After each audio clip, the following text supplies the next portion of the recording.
Muito boa noite. Gratidão a essa casa mais uma vez pelo convite que nos é renovado todo mês, que é um grande prazer, uma grande fonte de alegria, qualquer oportunidade que nós temos para falar sobre a mensagem do nosso irmão maior, do nosso Mestre Jesus. Hoje nossa casa está repleta de espíritos desencarnados, e poucos encarnados. Então vamos conversar, vamos trocar uma ideia para que todos nós nos beneficiemos. O tema de hoje é o Evangelho segundo o Espiritismo, capítulo 1, itens 5 a 7. E é um tema muito interessante porque é o Espiritismo. É a segunda vez que eu tenho a oportunidade de falar sobre o Espiritismo. E nós precisamos entender o Espiritismo como uma ferramenta. Vamos fazer uma metáfora para a gente entender isso muito bem. E como ferramenta, vamos pegar uma enxada.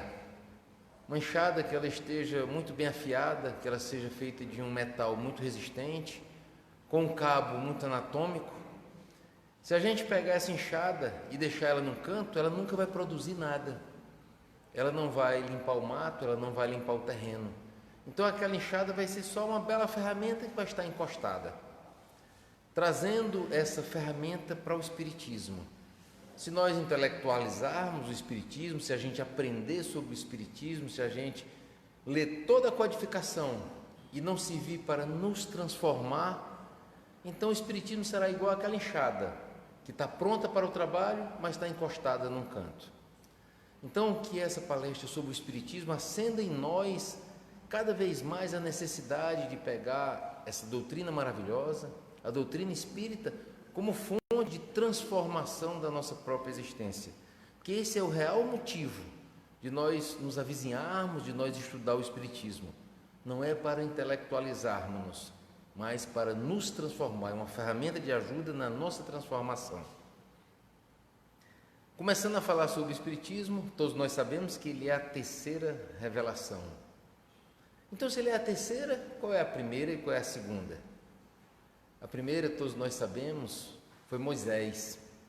E Moisés nos trouxe uma lei negativa.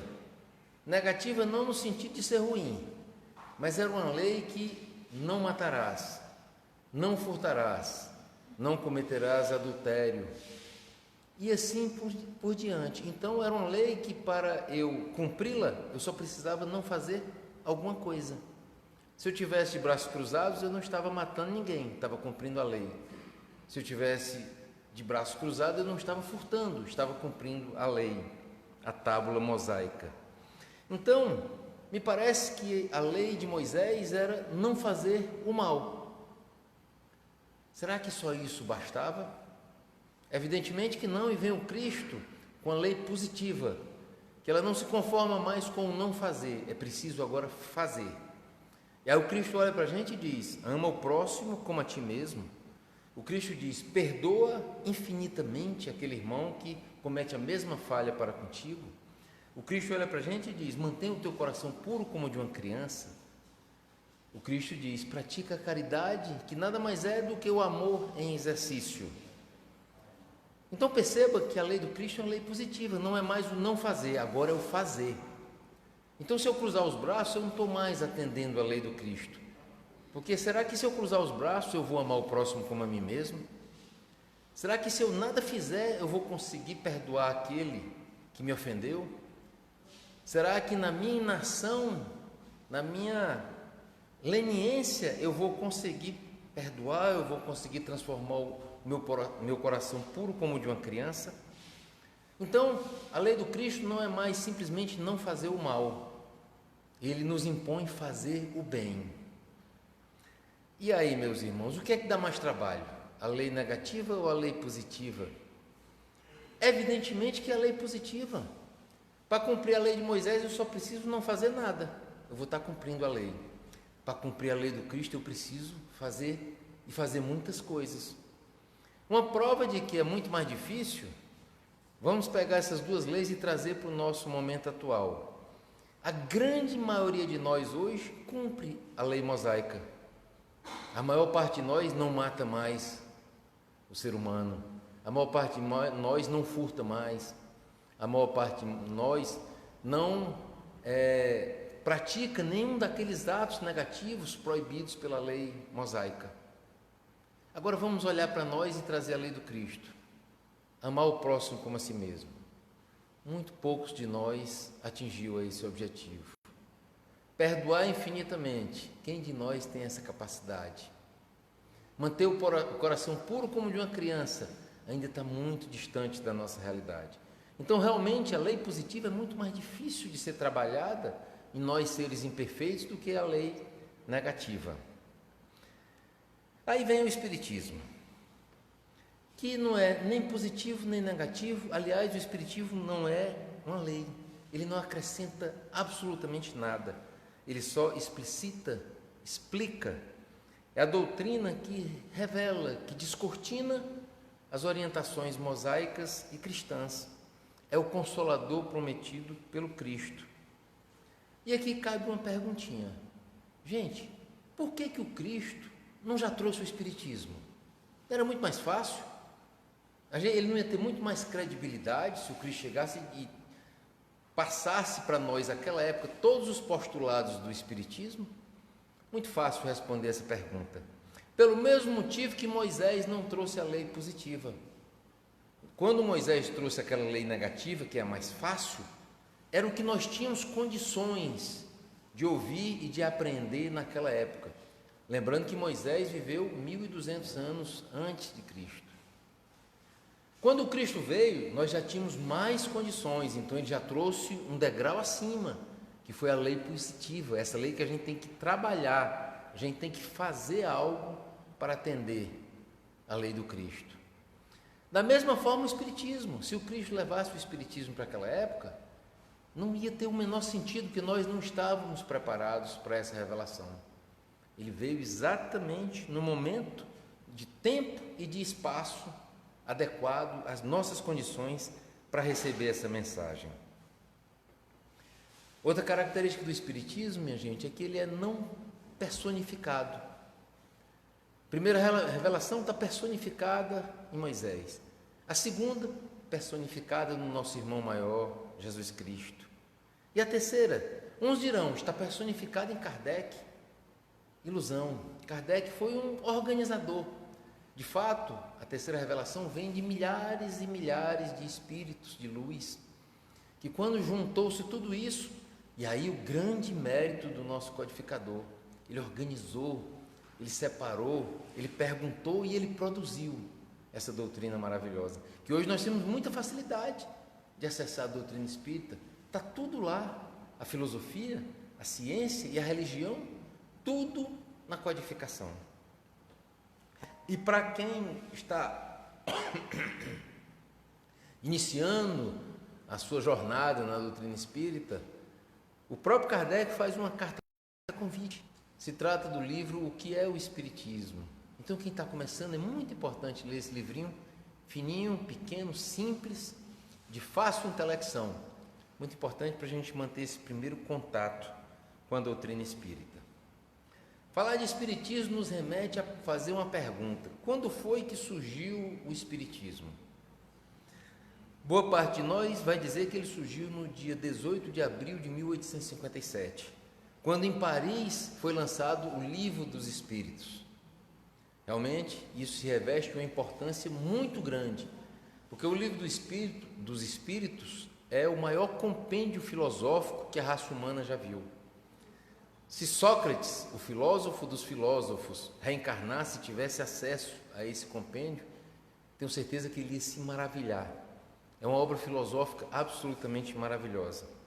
Mas outros dirão que não, que o Espiritismo surgiu em 1849, através dos fenômenos da tipologia, que nada mais é do que espíritos se comunicando através de batidas. E eu estou falando de Kate, Lyon e Maddie Fox, as irmãs Fox, que em Hydesville, um condado perto de Nova York, presenciou esse fenômeno de um espírito se comunicando com essas três irmãs através desse fenômeno da tipologia. Se eu for pegar fenômenos mediúnicos ou lançamentos de livros, nós podemos dizer que o Espiritismo nasceu em muitas outras épocas diferentes dessas que eu narrei. Na verdade, meus irmãos, o Espiritismo sempre existiu. Aí alguém vai dizer assim: agora o Rômulo enlouqueceu. Mas é verdade. Kardec, ele simplesmente coordenou, arrumou, separou, codificou o que sempre existiu. Quer ver? Vamos dar uma olhada com um olhar mais acurado para a própria história. A manifestação espírita ocorreu em todos os povos, em todos os tempos, em todos os lugares. Nós observamos fenômenos mediúnicos em todas as culturas. Quer ver? Vamos começar lá com o Egito Antigo. Normalmente próximo ao faraó tinha um adivinho, um feiticeiro, que nada mais era que um médium. Vejamos a conhecida história de de José, filho de Jacó e de Raquel, aquele que os irmãos venderam ele como escravo. E ele foi levado ao Egito como escravo e subiu até a assessoria do próprio faraó. Por quê? Porque ele era um médium, adivinhava, interpretava sonhos. Ou seja, a mediunidade lá no Egito Antigo. A Bíblia, com os livros do Velho e do Novo Testamento, estão repletas de fenômenos mediúnicos. Podemos citar um que talvez seja o mais significativo: os 10 mandamentos. Os 10 mandamentos chegaram até nós, daquela forma que nós conhecemos, através de um transe mediúnico, que a gente chama de pneumatografia, que é diferente da psicografia. A pneumatografia é o espírito escrevendo de uma forma direta. Ele não usa a mão do médium para produzir. Então, aquilo que foi impresso nas pedras não foi escrito pela mão de Moisés. Foi o espírito que, usando o ectoplasma do médium, no caso Moisés, modificou a realidade material para imprimir aquele texto naquelas pedras. Então, o fenômeno mediúnico na recepção dos 10 mandamentos.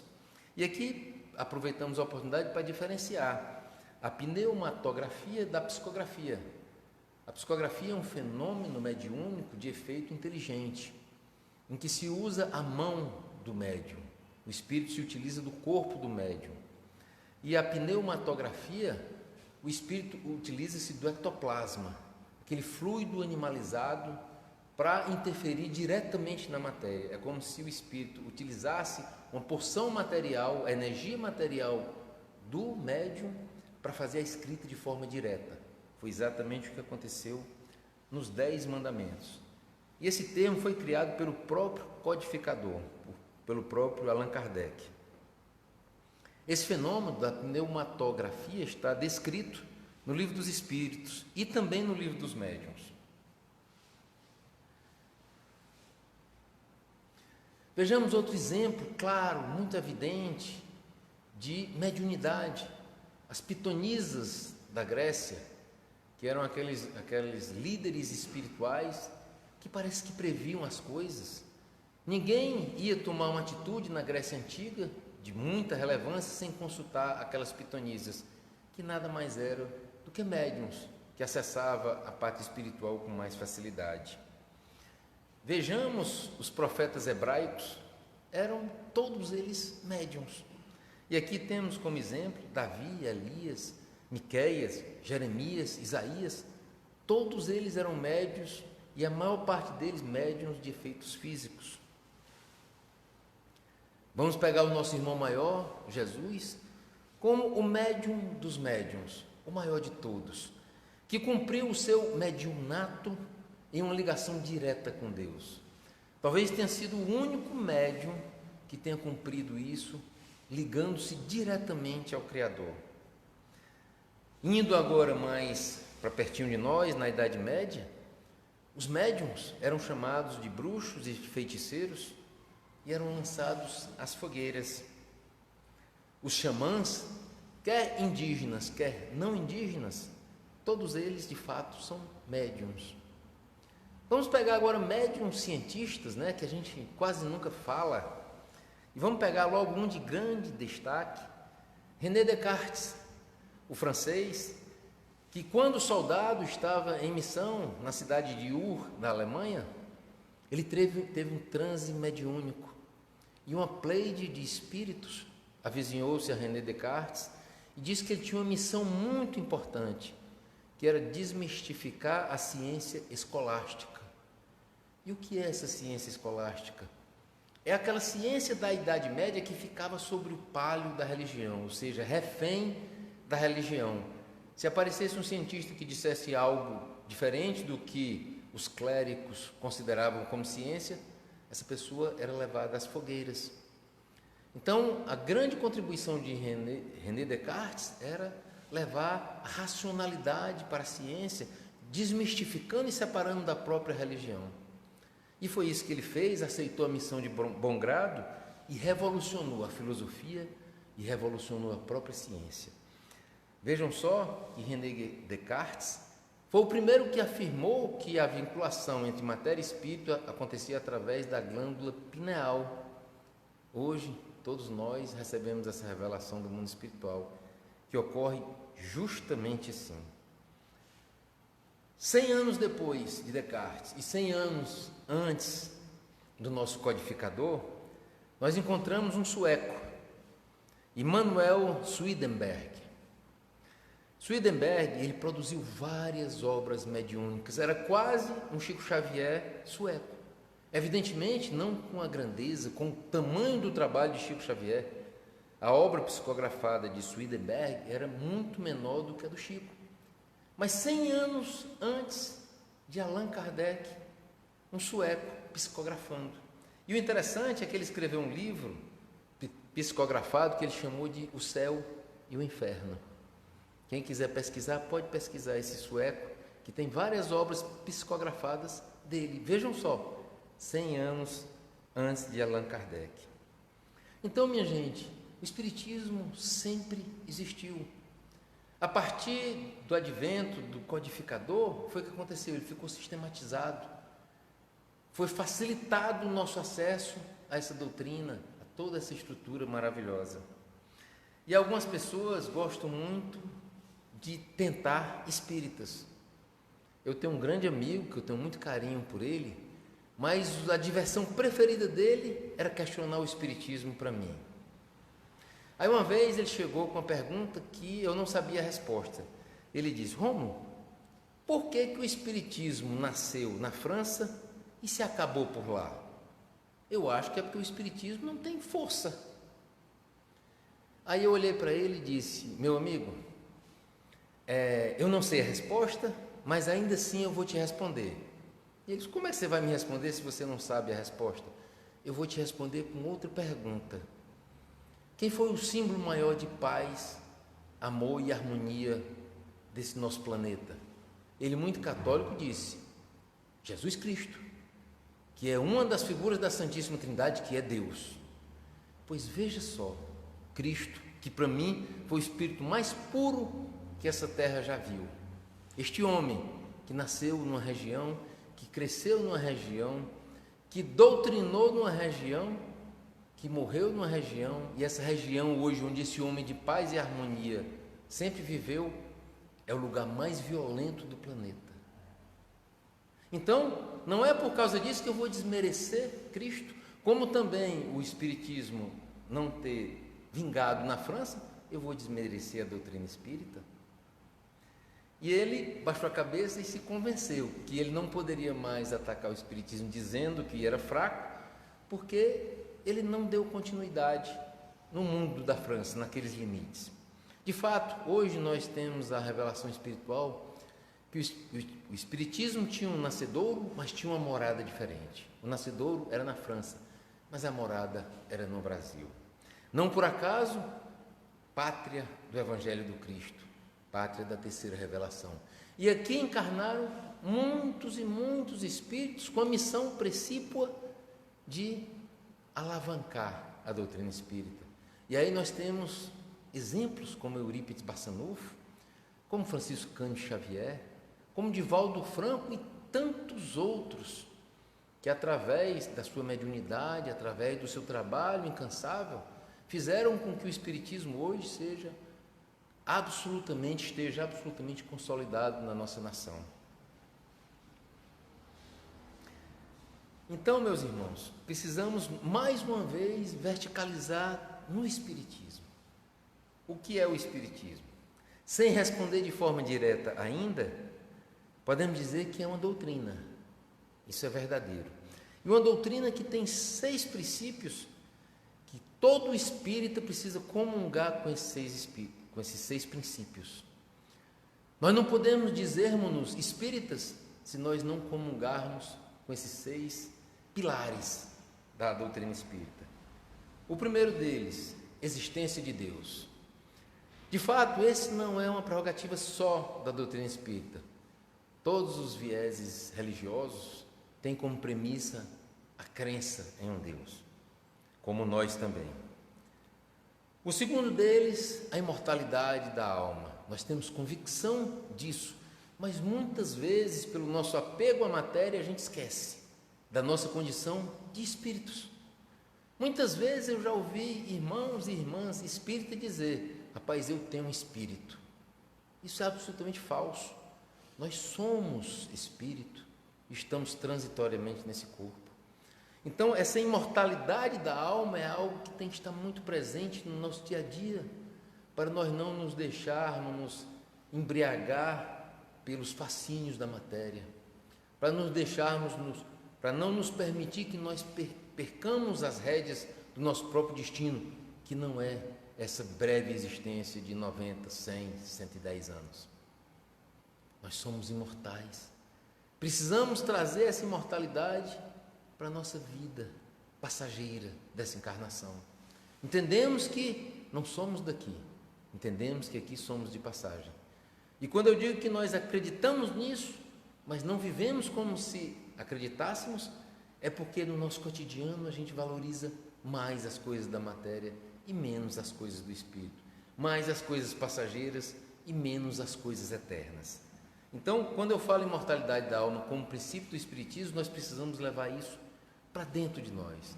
Nós precisamos tirar isso da consciência e levar para a nossa emoção. Nós precisamos estar absolutamente convictos dessa realidade, que nós somos imortais. Pluralidade de mundos habitados.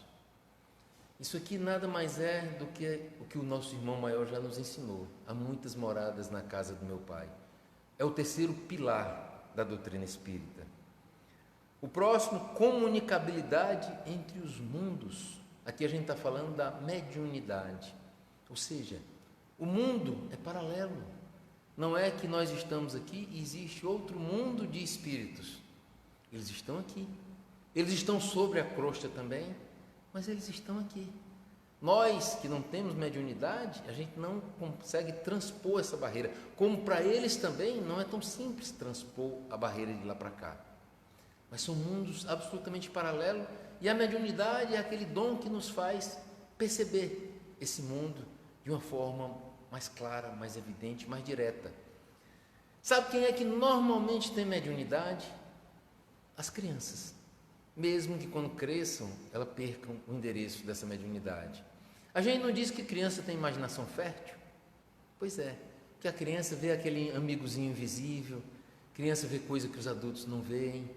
A pureza do estado infantil, não estou falando a pureza do espírito da criança, mas a pureza do estágio infantil permite que ela rompa essa barreira com o mundo paralelo com facilidade maior.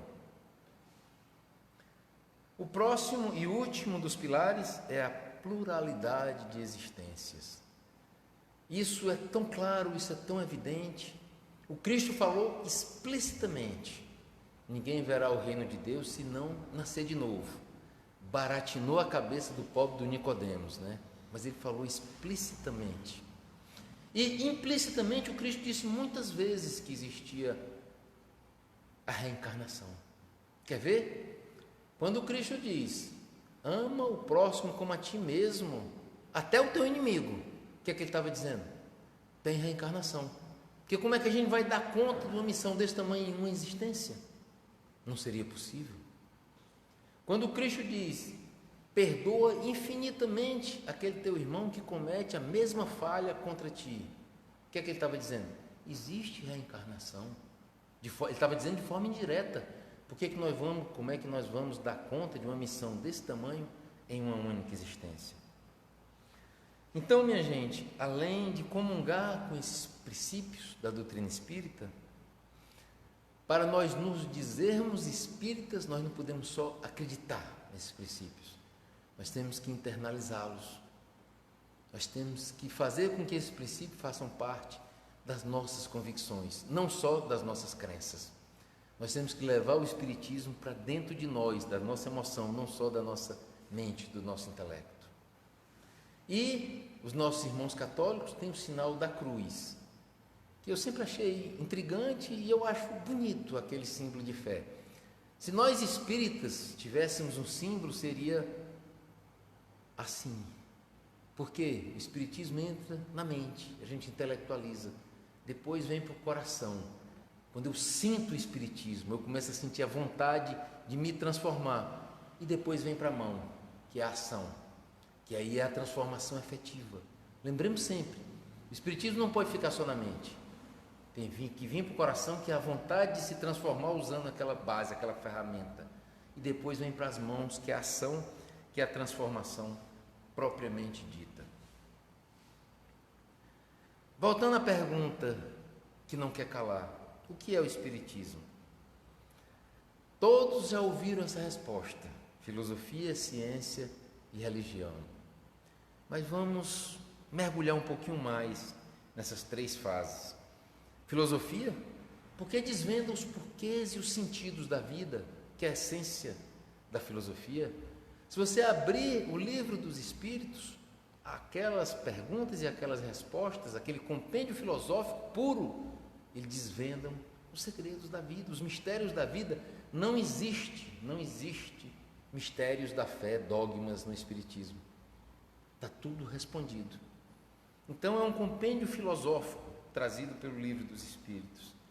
Ciência, esse meu amigo, esse que gosta de me cutucar com relação ao Espiritismo, ele diz: conversa é essa que o Espiritismo é ciência?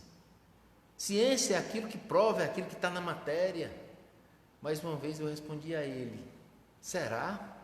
E a física quântica, que é tão científica e não tem nada de material, que transborda os limites da matéria, que vai para o extrafísico, para o metafísico. Então você está dizendo também que física quântica não é ciência.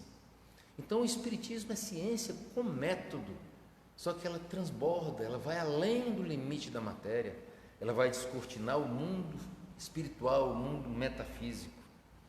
Se não fosse o aspecto científico da doutrina, nós seríamos um grupo de místicos. E é justamente essa diferença do Espiritismo de muitos outros credos, sem nenhuma crítica ao credo de ninguém. Nós devemos respeitar todos os vieses religiosos. Todos eles têm seu valor, todos eles têm sua razão de ser, e não podemos nunca cogitar no erro de dizer que A, B ou C está errado. Mas nós não temos um misticismo na nossa raiz. Por quê? Por que nós não somos místicos? Por causa do aspecto científico. Por que nós não temos dogmas? Porque a ciência não aceita dogma. A ciência precisa ser comprovada. Tudo que foi dito com relação ao mundo espiritual está sendo cada vez mais e mais comprovado.